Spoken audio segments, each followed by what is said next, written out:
Bonjour à tous, merci de votre présence. Je suis très honorée d'être là aujourd'hui. Je remercie chaleureusement l'école de son accueil, de son invitation, et puis particulièrement Mathieu Berthelot et Véronique Patiou pour leur invitation. Donc j'ai été invitée pour parler d'outils. Donc nous aimons beaucoup parler d'outils à l'agence. C'est un thème que nous mettons en place régulièrement pour les définir, les tester. La mise en place de ces outils nous permet aussi de vérifier et de les évaluer.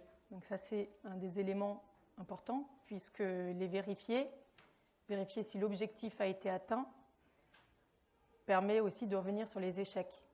Et donc j'en parlerai peu, mais l'art de perdre est pour nous quelque chose qui est très important dans notre pratique et nous permet d'aller plus loin et mieux les fois d'après. Nos outils, nous les avons rassemblés avec un thème qui s'appelle la permanence architecturale. Et donc, qu'est-ce que serait finalement sa définition ? J'ai vu à l'étage d'ailleurs un panneau d'une doctorante où il y avait écrit « avec la permanence architecturale ». Donc ça m'a aussi questionné finalement qu'est-ce qu'il y a derrière ce terme-là. Est-ce que c'est un terme qui englobe finalement toute une démarche ou est-ce que c'est le fait d'habiter quotidiennement un projet ? C'est finalement notre point de départ à l'agence, c'est partir du déjà là. C'est peut-être mener un récit qui est non utopique, mais qui est plutôt topique, et qui partent des lieux et qui reviennent aux lieux.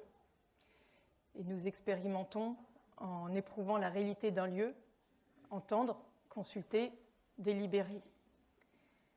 C'est justement ce qui nous motive en ce moment à l'agence, c'est justement cette recherche et comment nous pouvons développer ces outils pour aboutir à des projets plus ajustés.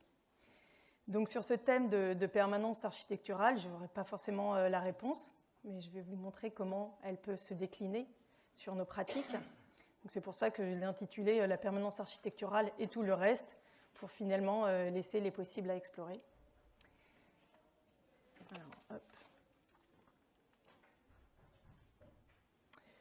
Donc, qui nous sommes ? Pour commencer, donc je me présente, Chloé Baudard, je suis donc architecte au sein de l'agence Compagnie Architecture, comme l'a dit Mathieu.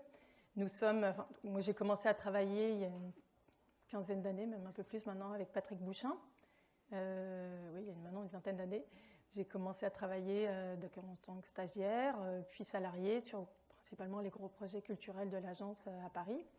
Et au fur et à mesure, j'ai monté ma structure qui s'appelait Chloé Baudard Construire. Donc, Construire étant un rassemblement finalement de plusieurs personnes qui travaillaient avec Patrick Bouchin, donc avec Loïc Julienne Construire, Nicole Concordet Construire et donc Patrick Bouchin Reconstruire.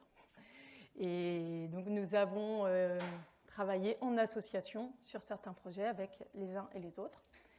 Donc voilà, après une quinzaine d'années d'expérimentation avec Patrick Bouchin, j'ai déménagé à Bordeaux en 2014, avec toujours ma structure qui au fur et à mesure s'est autonomisée. Et donc je me suis associée avec Jules Aymar, voilà, mon cher associé au fur et à mesure. Voilà, on est aujourd'hui une dizaine de personnes. Cet été, nous avons fait une grande mutation, on va dire, avec un changement de nom, puisque Chloé Baudard Construire, finalement, était une histoire et mon propre nom. Et on a voulu que ce nouveau nom, finalement, reflète les évolutions collectives de l'agence, mon association, et au fur et à mesure des nouvelles collaboratrices, puisque nous sommes principalement des femmes à l'agence, qui portent avec nous les projets. Nous avons aussi déménagé, puisque nous avons créé un nouveau lieu avec Jules, qui s'appelle Les Poulettes, puisque nous sommes rue Lecoq, en plein cœur de Bordeaux. Donc c'est un lieu à la fois où on a, nous, l'agence, et on a aussi d'autres structures qui se sont installées, d'autres agences d'architecture, des photographes, des persman. Donc voilà, un lieu un peu ouvert on a déménagé au mois de juillet, donc il est en cours d'appropriation. Donc c'était une ancienne imprimerie qu'on a réhabilitée. Donc voilà, avec un cœur d'îlot à l'intérieur. Donc la permanence architecturale, je vais vous présenter 3 projets, un plus longuement et deux plus brièvement, avec voilà, les outils qui ont été activés sur ces projets. Le premier, c'est une permanence qu'on a appelée pédagogique pour une école à Bruges, près de Bordeaux. Le deuxième projet, c'est une permanence de chantier, donc ce qu'on appelle plus traditionnellement les permanences architecturales issues de l'expérience menée avec Patrick Bouchin, qui était à la base venant de chantier. Donc là, c'est sur un chantier de construction d'une salle de musique actuelle à La Roche-sur-Yon, en Vendée. Et le troisième projet, qui est une permanence urbaine, qui est la fabrication d'une charte architecturale et urbaine à Saint-Médard-en-Jalles, donc à proximité de Bordeaux, et la mission d'architecte conseil qui y est liée. Donc finalement, c'est parler d'outils théoriques sur des exemples pratiques de 3 projets chantiers que je vais vous présenter. Le premier projet, c'est le groupe Frida Kahlo à Bruges. Donc c'est une école qui se situe à Bruges, donc pas près de chez vous, mais c'est une ville qui est dans la métropole bordelaise, quasiment collée à Bordeaux, qui est une ville à peu près de 20 000 habitants. Et donc là, terrain vierge. Et donc nous avons été retenus pour mener un dialogue compétitif. Donc c'est une autre façon de retenir des équipes, donc une phase de concours ou de dialogue compétitif qui dure 10 mois.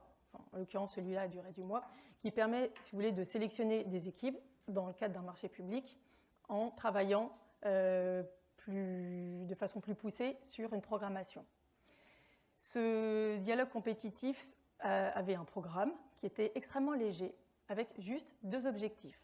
Le premier, c'était un objectif d'un label environnemental, E4C2.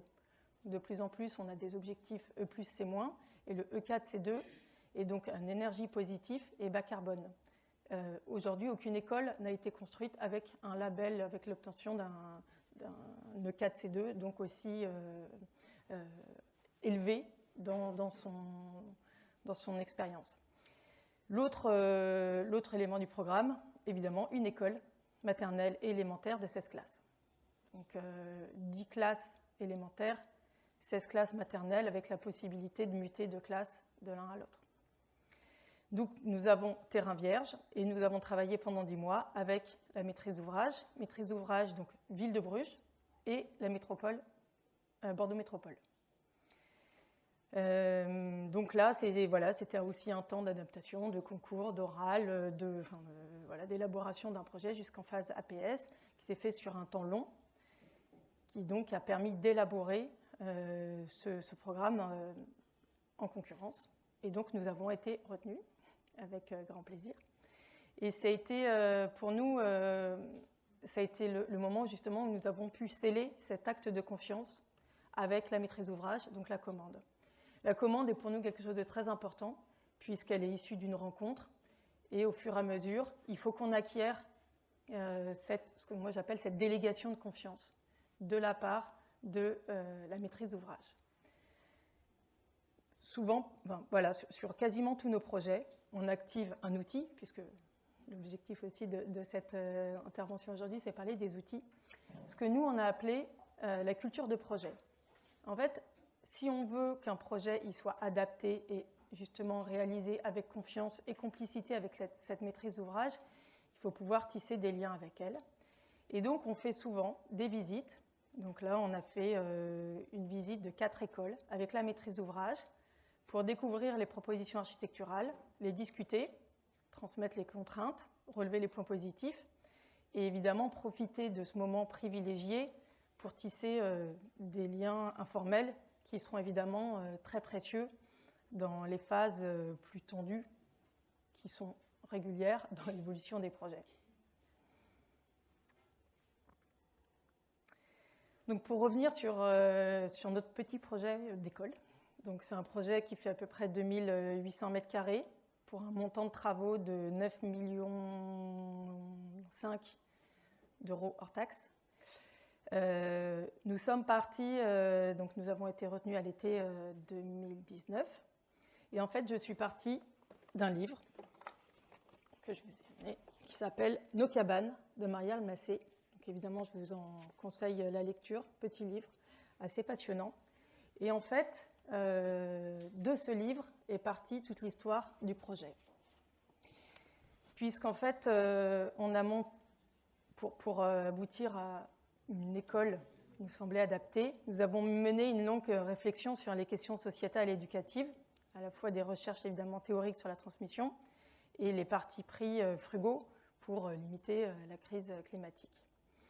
Et notre ambition pour cette école, ça a été donc de créer un environnement pédagogique durable en suivant les critères environnementaux élevés que je vous ai présentés et pour qu'il soit surtout le support d'une pédagogie adaptée.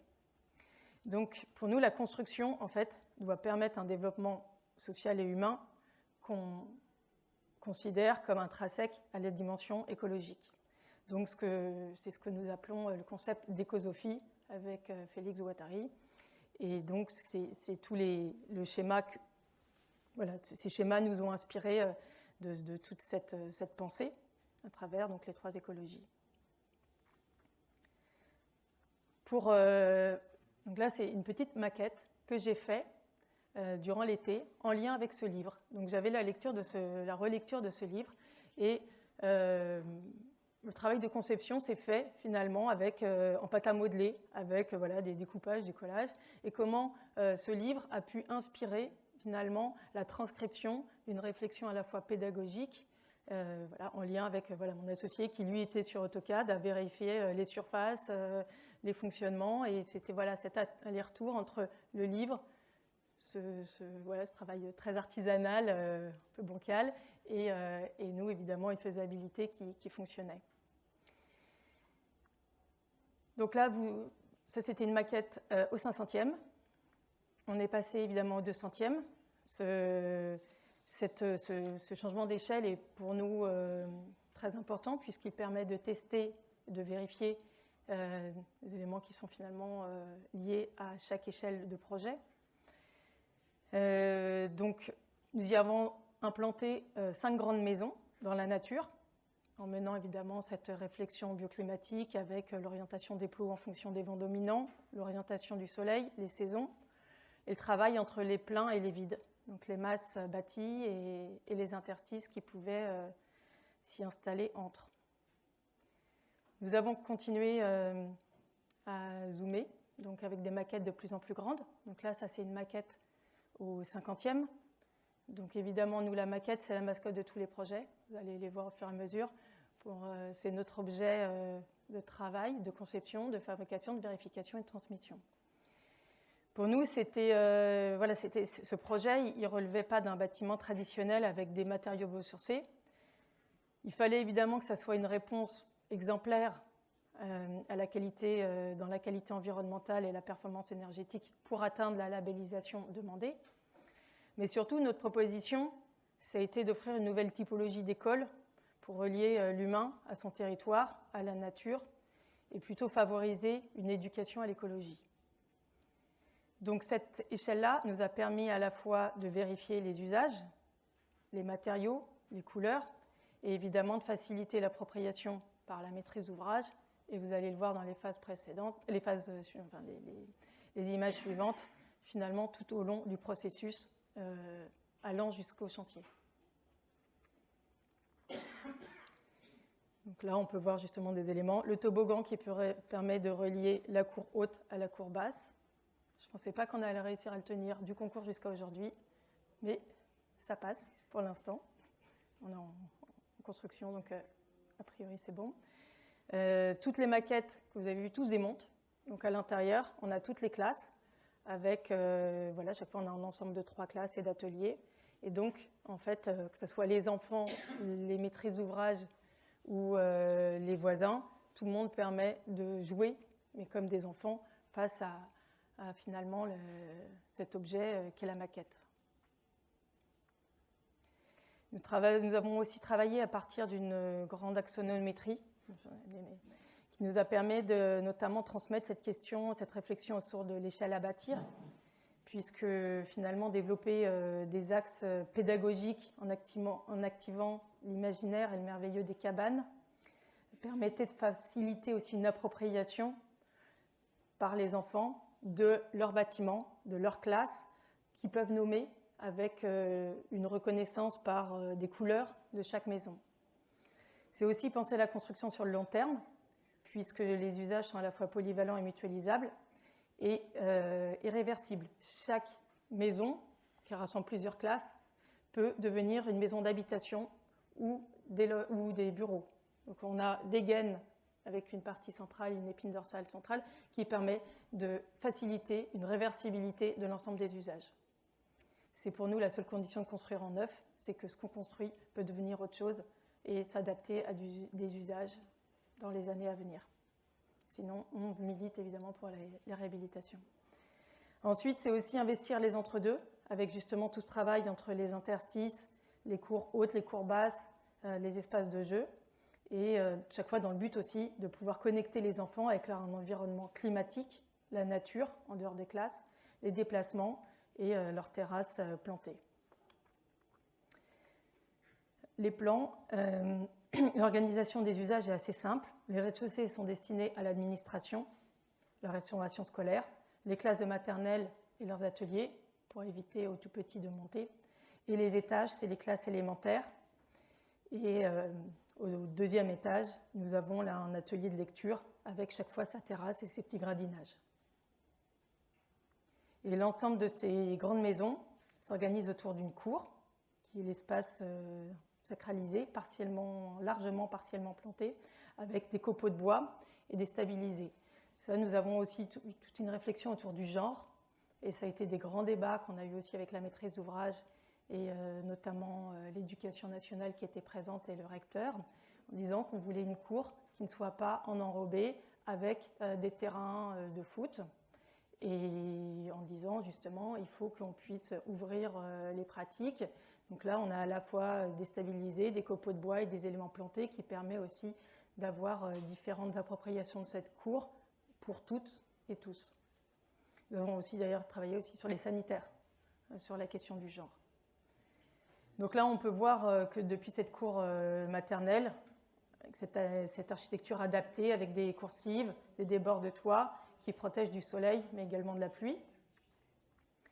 Un travail qu'on a fait avec le paysagiste Pollen sur les jeux, justement. On travaille à la fois sur des séquences qui soient à la fois rapides et lentes en fonction de la matérialité des sols.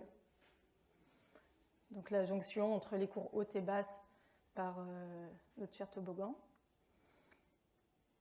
Et des maisons qui sont reliées par des larges coursives et des toitures qui sont ou plantées ou appropriables, avec aussi voilà, cette complément de cours qu'on a réussi à mettre à l'étage et en lien avec chaque classe. Puisqu'en fait, notre projet, c'est que chaque classe puisse avoir un espace extérieur. Ça, c'était juste avant le Covid. Et évidemment, ça a été la grande blague avec notre maîtrise d'ouvrage pendant tout le suivi des études, c'est qu'on avait vraiment anticipé le rapport à l'intérieur-extérieur au niveau d'une réflexion pédagogique. Donc, et l'autre élément, c'était que aussi chaque classe, enfin les ensembles de 3 classes, puissent avoir un espace supplémentaire, un atelier, pour pouvoir avoir des demi-classes, des ateliers d'art plastique, aussi la salle de sieste pour les maternelles. Donc on n'est pas en train d'aussi multiplier les espaces qui servent finalement que 2 heures par jour. Donc c'est aussi toute une réflexion autour du temps dans l'architecture, et on s'aperçoit que cette réflexion autour du temps permet de limiter les surfaces à construire. Construire avec frugalité, évidemment, puisque nous avions un label à obtenir. Nous répondons justement aussi à cette question de l'écologie par des matériaux biosourcés tout en bois, mais aussi par la transmission des enjeux écologiques avec une mise en œuvre complètement visible qui permet de sensibiliser les enfants à leur environnement. Donc pour nous, l'école, c'est évidemment le lieu de l'éducation, mais aussi c'est un lieu d'apprentissage aux enjeux environnementaux. Donc on a essayé de montrer, d'exprimer, de rendre lisible et visible tous les modes opératoires, constructifs qu'on a imaginé. Donc évidemment, tous les matériaux sont en bois. Donc la structure bois, charpente bois, bardage bois, les menuiseries bois. Les absorbants sont en bois, en laine de bois. Donc on a des épaisseurs de plusieurs éléments de laine qui s'additionnent. Nous avons une production d'électricité avec des panneaux photovoltaïques en toiture. Nous avons aussi une livraison de la chaufferie bois qui est sur le parking devant l'école. Donc nous avons aussi, de façon surprenante, mis la chaufferie bois au milieu du parking en disant que les enfants devaient aussi comprendre comment était chauffée leur école. Et nous avons mis des espèces de grands prises d'air, des puits climatiques au milieu de la cour. Donc c'est aussi pour montrer quel est le système de ventilation à simple flux, amélioré par ces puits climatiques, et qui soit visible pour aussi comprendre, montrer aux enfants comment ça fonctionne. Alors, puits climatique, c'est en fait une ventilation qui permet l'écrêtage des températures d'un air soufflé. Donc si vous voulez, on voit cette image en hiver, l'air extérieur par exemple à 0 est réchauffé en passant par des grandes canalisations, et l'air soufflé dans les classes passe à 10 ou 13 degrés. Et évidemment, il est complété pour arriver à la température de confort idéal. En été, l'air extérieur est rafraîchi avant d'être insufflé dans les salles d'activité. Donc c'est un abaissement de l'air par rapport à un abaissement de la température de l'air par rapport aux températures extérieures. Donc on n'est pas sur on n'atteint pas une température spécifique, sinon on serait en climatisation, mais ça permet d'avoir un abaissement de la température extérieure. Donc là, c'était aussi montré aux enfants, avec ces grands puits à l'intérieur de la cour, comment fonctionnait leur école. Et pour nous, c'est aussi, donc, ce que vous avez vu précédemment, on essaye de travailler justement sur des graphiques comme ça ou comme celui-ci, qui permettent de transmettre des phases qui sont techniques à nos maîtrises d'ouvrage. Donc là, on était en phase DCE, permet de finalement traduire, nous, des CCTP, des plans d'exécution, à nos maîtrises d'ouvrage, en disant, voilà, finalement, l'effet rendu, c'est celui-là, et cet environnement physique doit être justement un outil qui doit servir à des opportunités d'apprentissage qui encouragent les enfants aussi à explorer l'environnement et à développer une certaine culture de la curiosité par ces matériaux et la compréhension du fonctionnement de leur classe, de leur maison et de leur école. Donc là, vous voyez, on est en chantier. On a commencé le chantier au mois de janvier-février l'année dernière. Le fait d'être en conception-réalisation, je ne sais pas si vous savez ce que c'est, mais c'est en fait, le mandataire est une entreprise et qui co-traite avec une équipe de maîtrise d'œuvre, architectes et l'ensemble de ses bureaux d'études. Donc ça permet pour les maîtrises d'ouvrage de pouvoir, sans trop de contraintes extérieures type Covid et problèmes d'approvisionnement de matériaux, pouvoir réceptionner une école en temps et en heure avec cette entreprise. Sinon, on a des pénalités de retard extrêmement importantes. Donc, on a des échéances aussi de planning à tenir qui sont relativement tendues.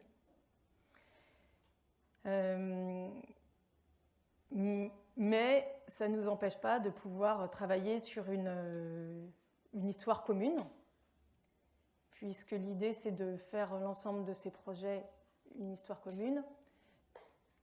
L'entreprise qui a été retenue pour faire cette conception-réalisation est Charpente Cénomane, c'est une entreprise de charpente bois avec laquelle j'ai travaillé depuis quasiment une quinzaine d'années. On avait fait ensemble un des premiers chapiteaux sur la scène nationale, le Chanel, à Calais. Et donc, c'est une entreprise avec laquelle on a travaillé de longue date et qui encourage tous les processus qu'on développe à l'agence. Et donc, pour évidemment inventer une histoire commune, il nous faut un lieu. Et donc, l'entreprise Charpente Cénomane te dit « Ok, je vous suis, on construit la cité de chantier qui nous permet de développer le processus que nous avions l'habitude d'expérimenter avec construire sur les chantiers. » Donc, précédemment, on voit très rapidement les éléments qu'on va essayer d'activer. Mais nous avons déjà, voilà, la cité de chantier, c'est un lieu de restauration où on peut prendre un café chaud, où les ouvriers peuvent en permanence se restaurer et avoir, où il fait bon vivre. C'est aussi le lieu de la maquette. C'est un lieu où on fait des conférences. C'est le lieu des départs des visites. C'est notre cité de chantier aussi où toutes les semaines on se retrouve pour faire nos réunions de chantier. Et c'est aussi un lieu qui permet d'accueillir du public. Donc voici notre cité de chantier ici, qui est fait que réemploi. Donc c'est Charpente Cénomane qui, après, parce qu'on avait proposé à la maîtrise d'ouvrage de la chiffrer en option, elle ne l'a pas retenu. Et Charpente Cénomane, à ses frais, a dit on l'a fait. Donc totalement réemploi. Donc là on voit les bardages qui restaient d'un ancien de nos chantiers, le Point Haut à Saint-Pierre-des-Corps. Il a réutilisé le surplus des bardages pour faire la cité de chantier avec voilà, des fermettes récupérées, des bungalows en bois et aussi une palissade en bois. On avait justement envie d'offrir aussi un rapport à la ville un peu plus agréable que des barrières et races. Donc c'est le lieu où nous faisons nos réunions de chantier tous les mardis, où on se rassemble avec l'ensemble de l'équipe. C'est aussi un lieu où nous faisons, sur place ou à côté, des déjeuners de chantier. Tous les mois, on fait un déjeuner de chantier. C'est l'entreprise qui a le plus de travail à ce moment-là qui l'offre. Donc tous les mois, on se retrouve tous, à la fois évidemment avec les équipes ouvriers, chefs de chantier, mais aussi avec la maîtrise d'œuvre. Donc ça, c'est aussi important, ça nous donne une cohésion avec l'ensemble des bureaux d'études et la maîtrise d'ouvrage. Donc on les voit au premier plan. Ils sont comme ça, ils viennent, ils déjeunent avec nous, ils voient aussi l'évolution du chantier. Pareil, ça permet d'échanger des petits moments informels, comment ça se passe, c'est tendu, c'est pas tendu, comment on assouplit. Et puis, puis toujours, nous, les complicités avec nos chers bureaux d'études en bas, l'OPC, donc le pilote qui gère tout le planning et avec qui on travaille depuis 10 ou 15 ans, donc Pedro, qui est aussi un complice. C'est aussi ouvrir le chantier donc, aux enfants. On a fait des visites où on leur explique d'abord le projet sur la maquette. Donc là, ils étaient émerveillés, ils jouaient, c'était assez touchant. Et ensuite, on a fait le tour du chantier avec eux en leur expliquant les matériaux, comment ils se mettaient en place et tous les systèmes constructifs. Cette cité de chantier nous sert aussi à organiser des temps forts. Donc des apéros, des conférences. Là, on a fait une conférence autour du bois avec des spécialistes. Et donc chaque fois, on essaye d'avoir des thèmes qui sont liés au chantier et un troisième intervenant extérieur qui nous permet d'avoir aussi un regard un peu décalé. Le bouquet avec Madame le maire qui est en haut d'une nacelle et en reprenant un peu des codes des compagnons. Dès que la première charpente, on a le plus jeune compagnon qui va mettre un bouquet en haut du faîtage. Donc là, c'était Madame la maire qui l'a mis pour notre première pierre. Et puis, c'est aussi avoir une autre pratique du chantier. On a fait, donc il y a une compagnie de cirque qui est la Smart Company qui est venue nous faire un spectacle assez fantastique, une performance sur le chantier en jouant les usages futurs à l'intérieur de chaque espace de l'école. Donc là, on peut voir, par exemple, l'atelier lecture dans une des salles de classe, ou la cantine où il mimait l'acte de manger. Là, il y avait tout un lien, évidemment, puisque c'était une performance qui était adaptée au chantier et aux usages à venir. Pour transmettre l'aventure, on travaille aussi sur des outils éditoriaux. Donc, j'en ai un ici, qui sont des cahiers de chantier. Là, vous avez le numéro 1, nous sommes en train de sortir le numéro 2. Nous en avons 4 à venir, enfin, on a 4 en tout, 3 autres à venir qui sont en cours. Puisque l'idée, c'est qu'on puisse transmettre aussi les apprentissages du chantier et des réflexions qu'on a rencontrées. Donc le deuxième, il est justement sur la partie plutôt constructive. Le troisième, il est sur l'humain, le genre, l'égalité, Le 4e serait justement sur la place de la Nature. Et donc, chaque fois, c'est à la fois le travail, des entretiens et l'évolution du chantier avec des dessins aussi des collaborateurs qui travaillent avec nous à l'agence.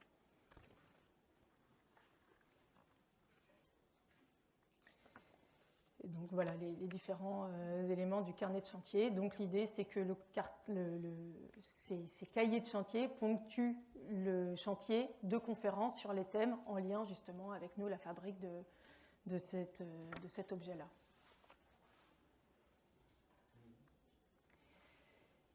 Deuxième projet, c'est donc, alors sur les parties plus financières, finalement, on avait aussi proposé sur le projet précédent à la ville une démarche aussi artistique, nous une permanence architecturale avec des architectes qui étaient à temps plein sur le chantier. C'est aussi des outils qu'on essaye de transmettre aux maîtrises d'ouvrage avec aussi un coût.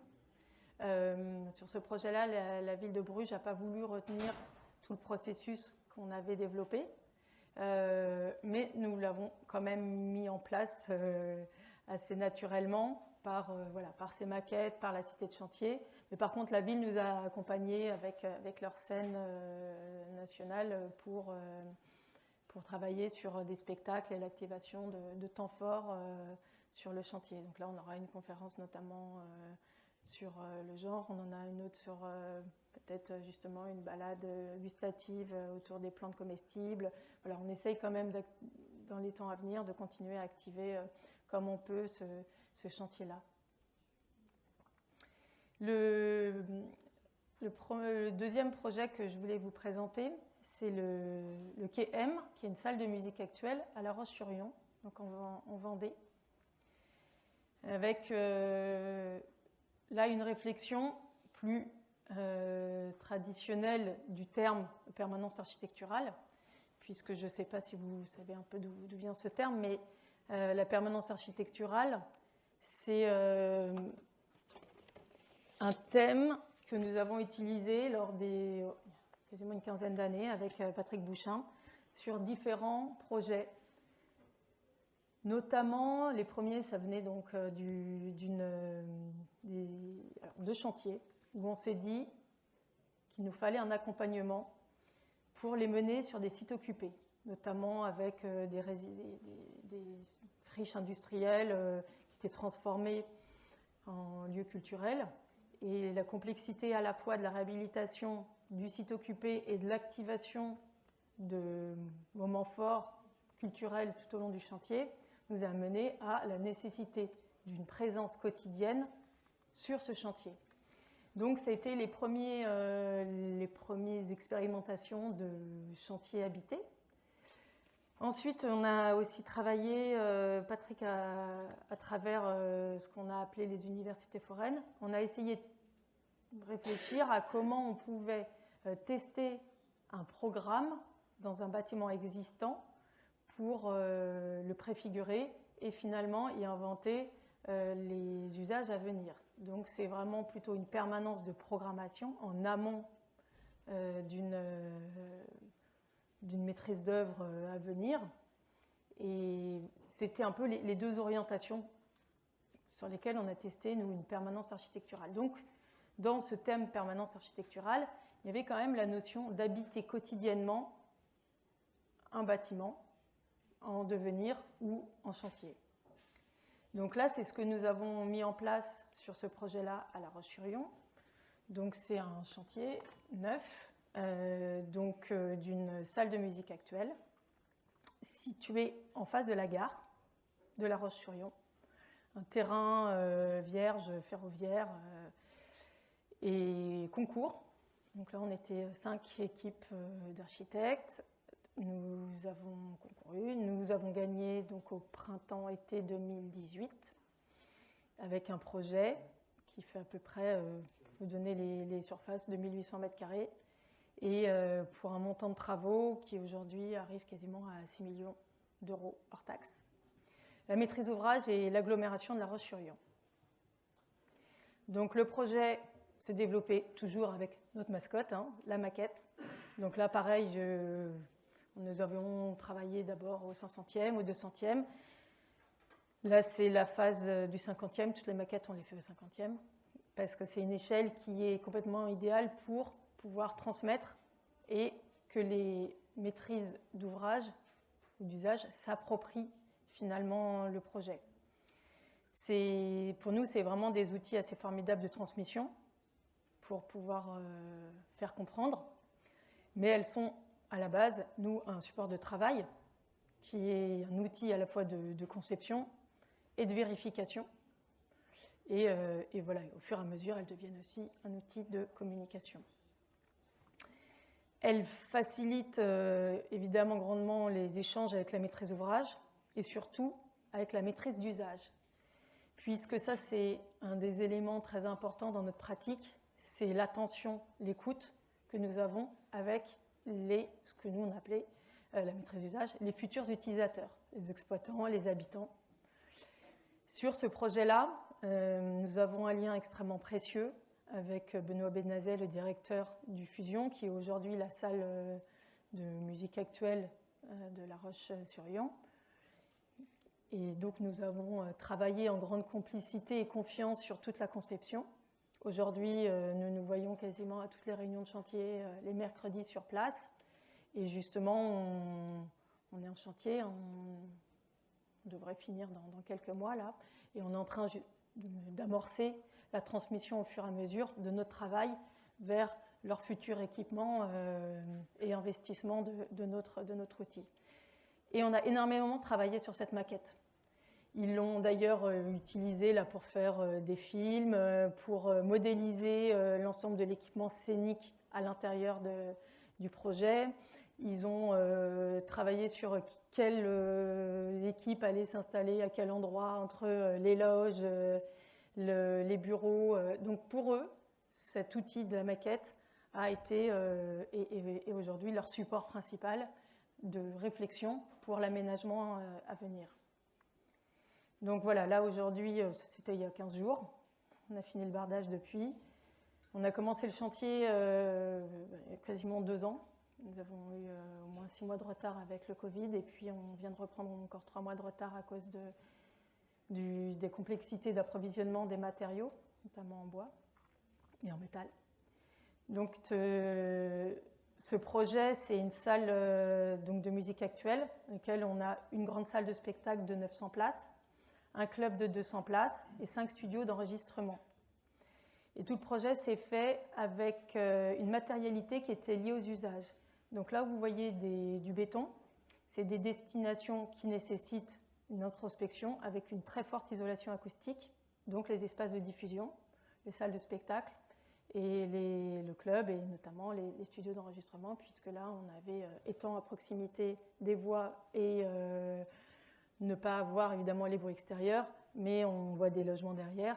Donc aussi un très gros enjeu acoustique pour ne pas diffuser de la musique amplifiée aux habitations voisines. Et au contraire, tous les espaces de vie, les loges, le catering et les bars sont dans des espaces qui sont très aériens ouverts, avec une charpente bois et des éléments en verre qui permet d'être à la fois un signal quand la nuit il est éclairé, mais le jour aussi d'avoir ces grands balcons extérieurs qui permettent aux fumeurs ou ceux qui veulent boire un verre à l'extérieur de sortir sans tampon, donc sans aussi contrôle d'accès.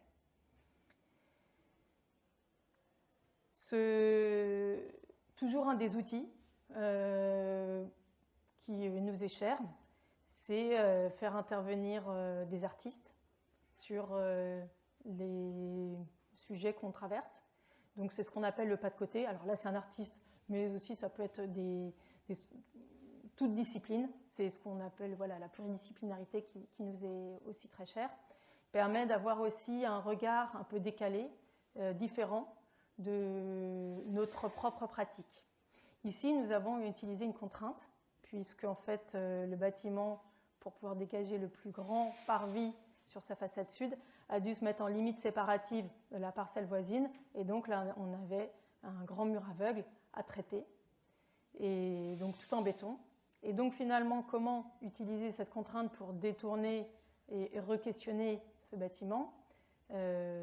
Pour ça, on a eu recours à un artiste qui s'appelle Malte Martin, qui est donc un graphiste, et qui a un peu réinterprété le bâtiment avec voilà, cette ligne horizontale qui est au même niveau que le balcon sur sa façade sud, et ce projet de pliage qui est en fait le fil rouge pour le coup, du bâtiment, avec voilà, ce pliage de cette toiture, du béton plissé qu'on voit au niveau du socle, et évidemment des triangulations de la charpente bois.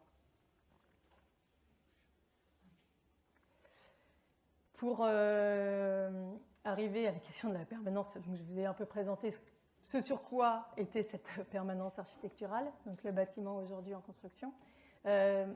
Nous avons mis en place une permanence architecturale, puisque aussi La Roche-sur-Yon est quand même à 3h30 de train ou de voiture de Bordeaux. Et donc, comment on pouvait, nous, activer un lien quotidien sur ce chantier, qui était quand même complexe par sa technicité, notamment acoustique. Donc pour ça, on a mis en place une permanence architecturale avec des étudiants qui sont là tous les jours sur le chantier. Donc on a d'abord eu Valentin, qui a dû repartir à cause du Covid à la première vague. Et ensuite, depuis, Lise, donc, que nous voyons sur l'image au-dessus avec le casque blanc. Donc Lise était étudiante en architecture et a déménagé à La Roche-sur-Yon pendant 6 mois pour suivre le chantier.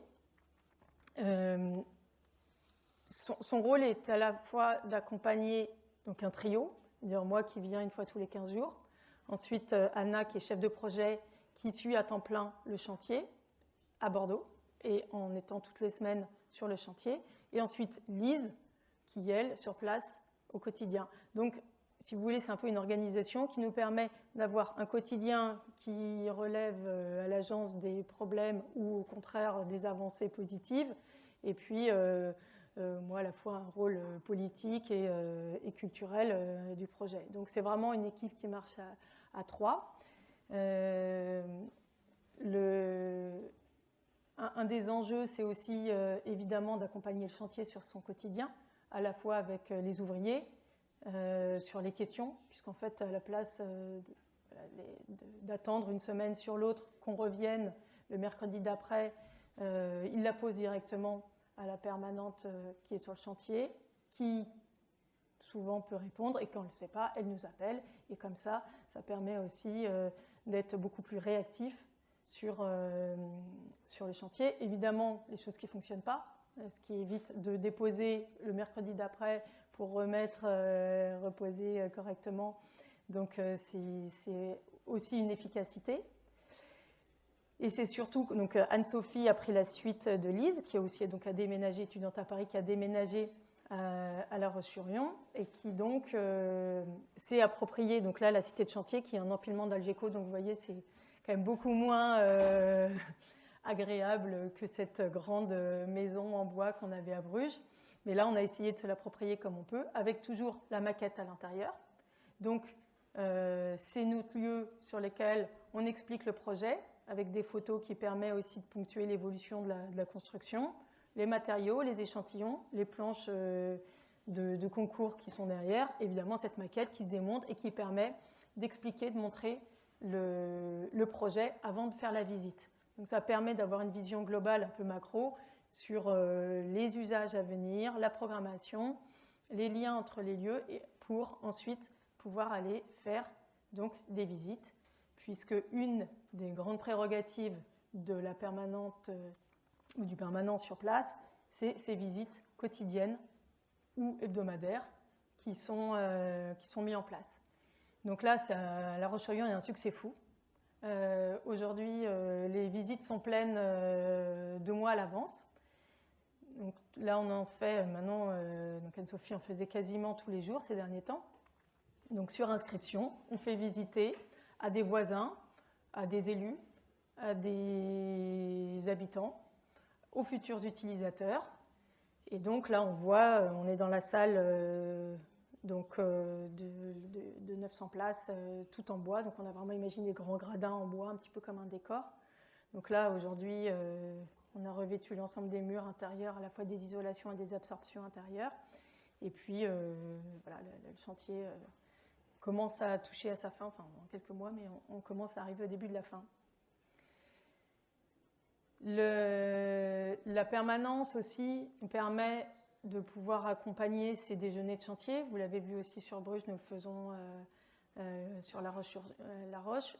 Pareil avec l'ensemble de nos équipes de maîtrise d'œuvre, donc les bureaux d'études qui sont présents, la maîtrise d'ouvrage qui vient, les entreprises, évidemment tous les ouvriers. Et donc là, on est voilà, sur des phases de chantier intermédiaires, mais ça nous permet de ponctuer ces temps finalement forts de la construction, de moments aussi humains, informels. Alors évidemment, vous en doutez, ces derniers temps, c'est beaucoup plus compliqué. D'habitude, on fait ça une fois par mois. Là, on en fait quand on peut. Cette permanence nous permet aussi de finalement transmettre, consigner tout le travail qui est fait au quotidien. Donc on a appelé ça les comptes rendus de permanence. Et donc toutes les semaines, là c'est celui d'Anne-Sophie de la semaine dernière, enfin début du mois d'ailleurs, qui nous envoie tout ce qu'elle a fait la semaine. Donc à la fois l'évolution du chantier, à la fois tous les croquis qu'elle fait, parce qu'il y en a qui dessinent, qui font de la peinture. Là, c'est, par exemple, elle a fait tout le mode constructif de la pose du placo. Donc, elle prend des sujets, ceux qui l'intéressent. Elle discute beaucoup avec les ouvriers pour aussi comprendre comment ils construisent. Et ensuite, elle nous transmet par ses comptes rendus de permanence. Donc, ils nous servent à nous sur un lien de quotidien, mais aussi ils servent énormément à la maîtrise d'ouvrage, qui comprend finalement qu'est-ce qu'une permanence sur place, et ils servent aussi, nous, à l'ensemble des équipes, puisque les bureaux d'études qui ne viennent pas tous les mercredis en réunion de chantier se sentent faire partie finalement de l'aventure par ce suivi quotidien du chantier, et souvent aussi des petites anecdotes humaines qu'elles nous envoient avec, donc c'est toujours très drôle. Nous avons pu, comme on peut, essayer d'activer des temps forts autour, évidemment, de la musique. Donc, à la base, on était censé faire des concerts tous les 2 mois. Nous avons dû, évidemment, s'adapter. Et là, au mois de septembre, on a réussi à faire un gros concert, donc avec 200 personnes, sur le chantier, donc avec une déambulation d'un groupe assez fou, et qui nous a amenés sur cette scène. Et donc là, voilà, grand moment d'émotion, puisque c'était le début d'une appropriation par des musiciens sur cette scène, avec justement aussi un test. Alors évidemment, là, il n'y avait pas toute la partie acoustique, mais on s'est aperçu que le rapport, finalement, scène-public marchait extrêmement bien. Donc c'était, voilà, nous, c'était un premier test d'appropriation qui a très bien fonctionné et qui était assez, pareil, assez émouvant. Donc le dernier projet que je vais vous parler, c'est un peu tout autre imaginaire. C'est une commande d'une charte architecturale et paysagère pour une ville qui s'appelle donc Saint-Médard-en-Jalles. Et c'est une ville qui est à proximité de Bordeaux, pareil, dans la métropole bordelaise. Donc une ville de 32 000 habitants qui est en limite entre voilà, la métropole et le grand paysage avec la forêt des Landes de Gascogne. C'est une étude sur laquelle nous avons été retenus en début d'année, à peu près, et donc que nous venons de finir au mois de début novembre. Et c'est une étude qui, finalement, préfigure une mission que j'ai parallèlement, qui est une mission d'architecte conseil pour la ville pendant 3 ans. Donc c'est assez astucieux de la part aussi de la ville de donner une mission pour construire un outil qui va me permettre de pouvoir accompagner l'ensemble des permis de construire et des réflexions d'aménagement urbain de leur ville. Là, vous voyez une image, Saint-Médard-en-Jalles dans les années 50. Je vous ai évidemment mis un avant, enfin un aujourd'hui et un avant. Pourquoi? Puisque c'est finalement l'objectif de notre charte, c'est réduire l'imperméabilisation des sols, qui est aujourd'hui évidemment un enjeu majeur pour limiter le réchauffement climatique. Puisqu'il faut savoir aujourd'hui que nous artificialisons l'équivalent de la surface d'un département moyen tous les 20 ans, ou 5 terrains de foot toutes les heures en France métropolitaine. Donc l'ensemble de la réflexion théorique s'est aussi mené dans cet objectif-là, avec la nécessité de changer de modèle et finalement d'entrer dans un processus de transition qui doit être perçu comme une opportunité. Donc évidemment favoriser ou préserver une bienveillance vers son territoire d'habitat, la fierté d'habiter dans des espaces de qualité, souvent paysagers, l'activation des ressources potentielles, évidemment eau, air, sol, mais aussi tout ce qui est de résilience alimentaire, et la préservation d'un bien commun. Et cette charte avait l'objectif d'aboutir à une vision partagée de l'aménagement à venir. Pour cela, nous avons répondu avec une équipe pluridisciplinaire. C'est relativement complice qui a permis de porter cette mission. Et ça, pour nous, c'était quelque chose d'assez fort. C'était finalement le fait d'avoir de nombreuses compétences complémentaires rassemblées nous a donné une tonalité assez différente à la charte, puisque nous avions aussi une grande richesse d'échanges et d'approches.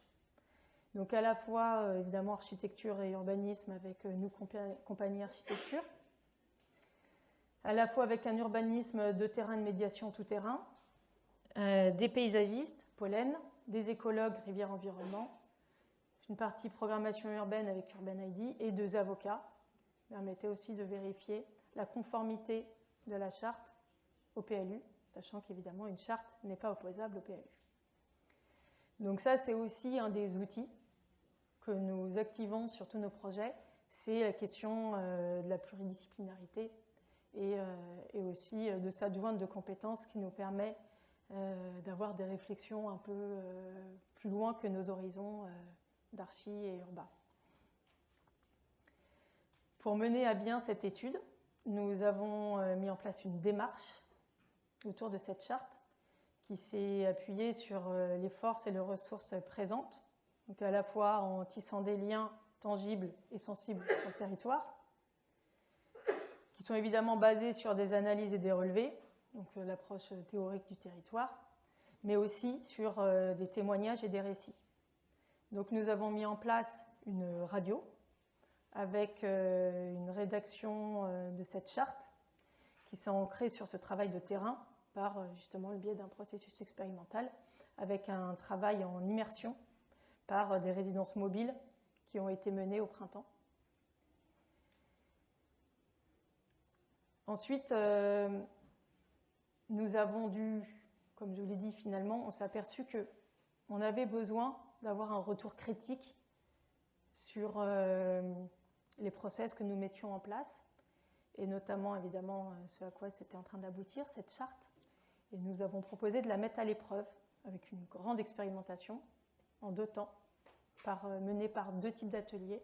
Le premier envers des professionnels, puisque cette charte, elle est destinée aussi aux futurs constructeurs de la ville, donc des promoteurs, des bailleurs, évidemment tous les intervenants qui tournent autour de la construction, donc voilà, le Bordeaux Métropole, les notaires qui étaient présents. Et on a fait un 2e atelier avec des habitants le soir. Et donc là, on a travaillé sur finalement toutes les problématiques que nous avons rencontrées et les objectifs auxquels on était en train d'aboutir. Évidemment, voilà, vérifier quelle était leur compréhension par ces différents publics. Nous avons ensuite restitué ce travail, puisqu'à partir du moment où on le teste et où on va chercher cette compétence et cette expertise habitant, on se doit de pouvoir la retransmettre. Donc là, nous avons fait tout un travail de restitution avec évidemment des habitants, des professionnels qui avaient participé aux ateliers qui étaient présents. Et nous sommes associés à la fois sur la mise à l'épreuve, mais aussi lors de la restitution, avec des structures culturelles. Donc là, la scène nationale, le Carré-Colonne, s'est associé à nous pour mettre on va dire, à disposition des artistes qui étaient souvent associés à la scène nationale, donc l'Opéra Pagaille et Volubilis. Donc nous voyons Agnès en partie basse, qui est donc une compagnie de danse qui a aussi écouté l'ensemble des ateliers et qui a donné ce regard décalé, extrêmement riche sur notre pratique et sur les ateliers et quel est le regard finalement sur l'urbanisation en cours et à venir. La production qui est ressortie de tout ça, c'est 4 carnets qui donc finalement ont retransmis l'ensemble de ce qui a été relevé sur le terrain. Donc le premier, c'est déjà la question, je vous en ai parlé un tout petit peu du déjà là, la compréhension de son territoire avec reconnaître une identité singulière. Donc c'est des carnets qui font 70 pages à chaque fois à peu près, sur toute la réflexion du territoire, sa particularité. Et nous l'avons aussi enrichi de bulles que vous voyez en partie basse sur le carnet jaune, qui sont les paroles habitantes. Donc c'est finalement ce regard habitant qui a guidé toute l'orientation de la charte. Le deuxième carnet, c'est autour de la préservation du vivant. Donc chaque fois, l'approche à la fois écologique et paysagère. Le troisième carnet, c'est construire en préservant le déjà là. Donc là, c'est finalement quels sont les outils dont moi je vais pouvoir me servir pour accompagner les architectes, les promoteurs, les habitants qui veulent construire sur la ville. Donc avec une orientation, c'est essayer de densifier le déjà là, donc la ville sur elle-même, et limiter, voire arrêter l'étalement urbain. Donc ça aussi, ça a été une position politique relativement forte, avec évidemment voilà, un risque. Et nous avons eu une équipe politique qui nous a énormément soutenus dans cette réflexion-là. Et donc ce carnet-là est plutôt comment aujourd'hui on peut s'étendre, surélever, densifier, mais arrêter de construire sur les terres à la fois agricoles ou forestières. Et comment aussi on peut mieux construire. Donc aussi comment s'élève la qualité architecturale. Le dernier carnet est activer un processus solidaire. Donc celui-là, il est plutôt destiné aux promoteurs. Au-dessus d'un certain nombre de mètres carrés, ils doivent mettre en concurrence plusieurs architectes et intégrer une dimension de logement social donc dans leurs opérations. Et donc, nous avons fait travailler une illustratrice qui a essayé d'expliquer par ce dessin. Donc, c'est un grand poster. On est ici.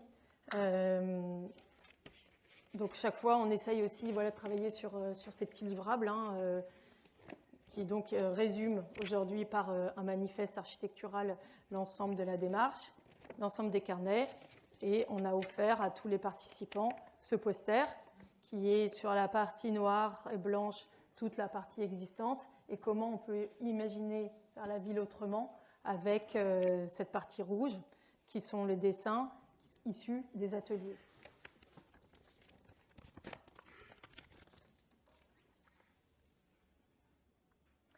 Donc pour conclure, c'est finalement ce qui nous enrichit beaucoup dans notre pratique et les réflexions qui finalement viennent tisser ces questionnements autour de la permanence architecturale, c'est la question finalement de la culture. Donc comment on peut s'enrichir par l'art, les lectures, l'exposition, les spectacles, qui permet de rapprocher nos projets d'un acte culturel qui fait qu'ils se vivent, ils se pratiquent, ils s'expérimentent d'une autre manière par justement tous les pas de côté. Donc c'était pour finir sur un livre qui est, nous, évidemment, un objet qui nous est cher, et des couleurs par un hommage à Ellsworth Kelly. Voilà. Merci de votre attention et votre écoute. Et puis,